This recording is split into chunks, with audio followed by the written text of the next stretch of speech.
What is up, guys? Welcome back to another Anime Vanguards video. Today I'll be showcasing Gilgamesh with his brand new familiar, which I'm gonna say is honestly kinda disappointing, but let's go ahead and get right into the showcase. Okay, so we're here in the sandbox mode, and the first thing we're gonna do is place him down, and this is his Monarch damage right here, except he does have a passive that will increase his damage with each attack, so we're gonna go ahead and wait until he's at his max stats. Okay, now we're gonna see right there we have his stats maxed out from his passives, and these are his final stats, which I'm gonna say is kind of underwhelming, but it's not as bad as you would think on the surface. So before we dive into the familiar passives, we're gonna go ahead and go over his basic unit passives, which we're actually just gonna speed through because you guys probably already know this. The first passive makes him immune to status effects. He gains 30% extra damage, 10% extra range, and minus 10% cooldown.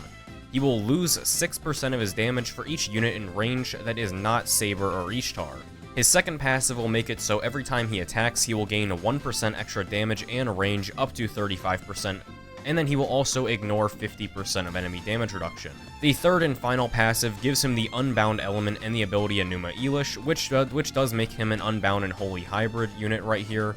Now that we've gotten that out of the way, we can go ahead and look at his familiar passives. The first familiar passive gives him 125% extra damage, which I'm going to say right now, I think should be buffed to 200%.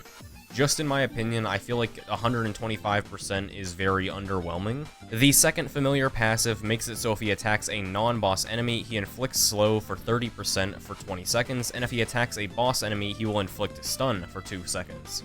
Which that passive does give him some support utility, making him a slow and stunner, so I can kind of see that making up for his underwhelming damage. And then the final passive gives him an NP stack amount, which by the way you can't see it right now, most likely due to a glitch. They'll probably fix that. But anyway, continuing on with that, every time he attacks, he will add 1 to the NP stack up to 30. When the Enuma Elish ability is activated, he will slowly start to drain that NP stack by 1 per second, attacking a single enemy each time for 100% of his damage. So basically, you click this ability on top of the 350% nuke that he has, he will also do 100% of his damage up to 30 times. So we're going to go ahead and disable the waves here, and we're going to spawn in a boss with, let's say, like 100 times health right here. No, actually, let's go with 300 just to be safe. We'll just spawn in something simple like a Vegeta, and we're going to see that he has 26 million health right here.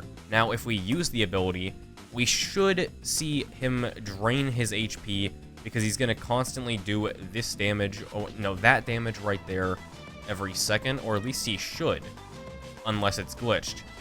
No, it is not glitched, because if you see right there, he is doing that. So he is just draining his health right there, and he's attacking that singular enemy. So I just went ahead and did the math. That singular attack will deal about 13 million damage, almost 14 million with these stats right here. But you do have to remember that extra part of the Enuma Elish ability is not range wide, and will only attack one enemy. So that does make him a better boss killer unit than he was before. Because of this, do I think he's back in the meta tiers? Now, I'm gonna say this, I don't think he's gonna be in the broken tiers. However, I can see him being in the lower upper meta tier or on the higher scale of the sub-meta tiers. I do think that if he got a few adjustments, such as, changing this to 200% extra damage instead of 125%, I do think he could be upper meta, but sadly, I just don't see it for him at the current moment. Especially because you're thinking here, you gotta have all your units placed down at some point, and having more units only drains his damage, making him worse. Meanwhile, there's no other benefits than the 30% extra damage to only having him placed down. But yeah, guys, that is the entire showcase. Before we end off the video, I got a joke for you guys as always. My wife is complaining to her friends about the constant sexual harassment at her work environment. But I told her if she wanted to stop working from home and go to the corporate building, she could. But yeah, that's the end of the video. Have a great day, good luck on the grind, and I will see you guys next time. My name is